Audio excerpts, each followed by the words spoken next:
آخری 10 دن ہیں، اس میں اللہ تعالیٰ نے اس امت کو ایک بہت بڑی نعمت عطا فرمائی ہے، وہ ہے شب قدر، لیلۃ القدر۔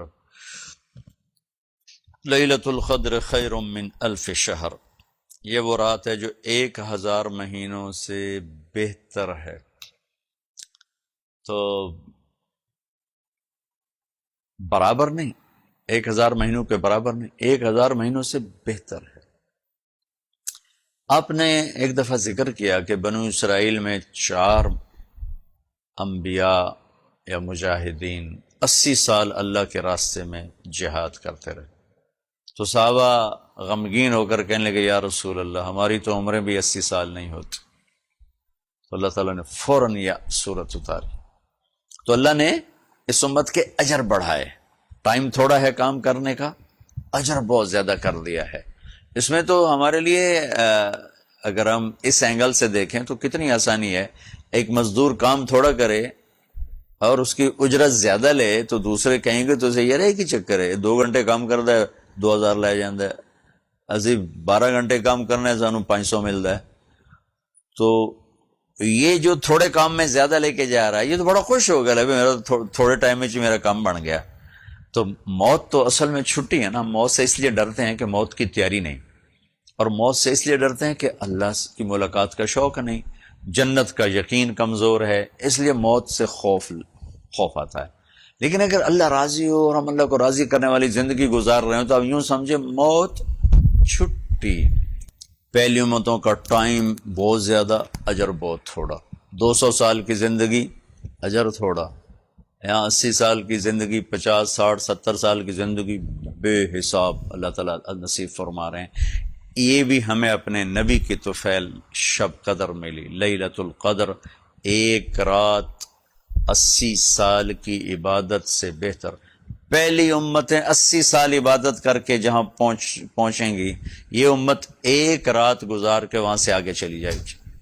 تو اس رات کو ضائع نہ ہونے دیں، یہ کبھی 21 ہوتی ہے، کبھی 23 ہوتی ہے، کبھی 25 ہوتی ہے، کبھی 27 ہوتی ہے، کبھی 29 ہوتی ہے۔ پورے پاکستان میں 27ویں کو سب جاگ رہے ہوتے ہیں کہ آج شب قدر ہے۔ ہو سکتا ہے وہ شب قدر ہو سکتا ہے، لیکن یقینی نہیں سمجھنا چاہیے۔ آج کل تو راتیں بڑی چھوٹی ہیں، ہم تراویح سے فارغ ہوتے ہوتے ہمیں 11 بج جاتے ہیں اور 2:30 بجے سحری شروع ہو جاتی ہے، تو بیچ میں تو ٹائم ہے 2-3 گھنٹے کا ہے۔ تو اگر ہم سارے یہ جاگ لیں، اور ہماری نوجوان نسل تو آج کل ویسی راتوں کو جاگتے ہیں، یہ رات کو جاگ لیں، تھوڑے سے نفل پڑھ لیں، تھوڑے سے قرآن پڑھ لیں، تھوڑا سا ذکر کر لیں، تھوڑی سی دعا مانگ لیں، اور ساری رات ان کی قیمتی بن جائے گی۔ یہ 5 راتیں اگر آپ جاگ لیں، 21 23 25 27 29، ان میں سے ایک رات ضرور شب قدر ہے، وہ ایک رات آپ کے لیے 1000 مہینوں سے بہتر ہے۔ ہمارے نبی پاک صلی اللہ علیہ وسلم ہمیشہ یہ 10 دن اعتکاف میں بیٹھتے تھے، ساری زندگی اعتکاف۔ 1 سال اعتکاف نہیں بیٹھے کسی وجہ سے، تو شوال میں اس کی قضا تھی، شوال میں 10 دن کے لیے بیٹھے۔ اور عام دنوں میں جب آپ تہجد میں اٹھتے تھے تو خاموشی سے اٹھتے تھے، لیکن جب رمضان آتا تھا اور آخری عشرہ تو اپنے گھر والوں کو بھی اٹھاتے تھے، اپنے گھر والوں کو بھی ساتھ اٹھاتے تھے، اور بالکل اللہ کی طرف یکسو ہو جاتے تھے۔ تو اگر آپ 10 راتیں جاگ لیں، اعتکاف میں بیٹھ جائیں، آپ کے لیے بہت بڑی نعمت ہے۔ اعتکاف میں نہیں بیٹھ سکے، 10 راتیں نہیں جاگ سکے، یہ 5 راتیں جاگ لیں، اور اس میں نفل پڑھیں، قرآن پڑھیں، تلاوت کریں، تسبیح پڑھیں، دعا مانگیں۔ دعا سب سے بڑی عبادت ہے، کیونکہ وہ ساری رات دعا کی قبولیت قبولیت قبولیت قبولیت۔ بس 4 آدمی ہیں جو اس رات کی نعمت سے محروم رہتے ہیں۔ جبریل نیچے اترتے ہیں زمین پر فرشتوں کو لے کر، اور پوری دنیا میں پھیل جاتے ہیں، جہاں جہاں شب قدر میں جاگنے والے دعائیں کہہ کر رہے ہوں آمین کہتے ہیں۔ پھر جب اذان پر سارے اکٹھے ہوتے ہیں تو فرشتے جبریل سے پوچھتے ہیں کیا ہوا، تو کہتے ہیں اللہ نے سب کو معاف کر دیا، 4 آدمی پینڈنگ۔ یہ نہیں کہ ان کو معاف نہیں کیا، مؤخر کیا ہے کہ یہ 4 آدمی ہیں، یہ 4 کام کرتے ہیں، یہ ختم کر دیں گے، ہم معاف کر دیں گے۔ تو انہوں نے کہا جی کون؟ کہا ایک شراب کا پینے والا، مستقل شراب کا عادی، شب قدر میں نہیں کیس کھلتا اس کی، ایک ماں باپ کا نافرمان، ماں باپ کا نافرمان۔ تیسرا، رشتہ داروں سے لڑائی جھگڑا کرنے والا، جو میں نے پہلے ایک ریکارڈ کروایا کہ جھگڑے نہ کرو، لڑائی نہ کرو، لڑائی نہ کرو۔ رشتہ داروں سے بات بات پہ لڑنے والا، ایک اس کی بخشش نہیں ہوتی۔ اور ایک دل میں کینہ رکھنے والا، کینہ کسے کہتے ہیں؟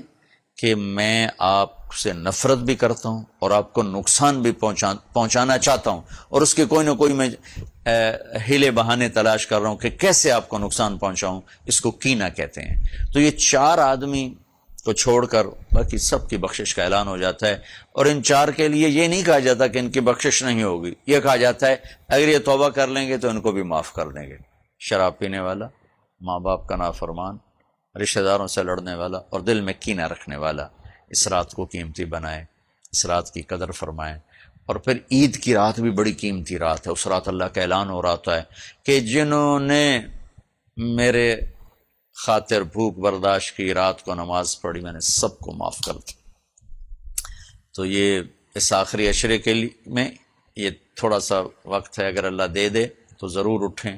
اعتکاف میں بیٹھنے والوں کے لیے ایک فضیلت ہے، وہ سوئے بھی ہوں گے تو ان کے لیے نوافل کا، عبادت کا اجر لکھا جا رہا ہوگا۔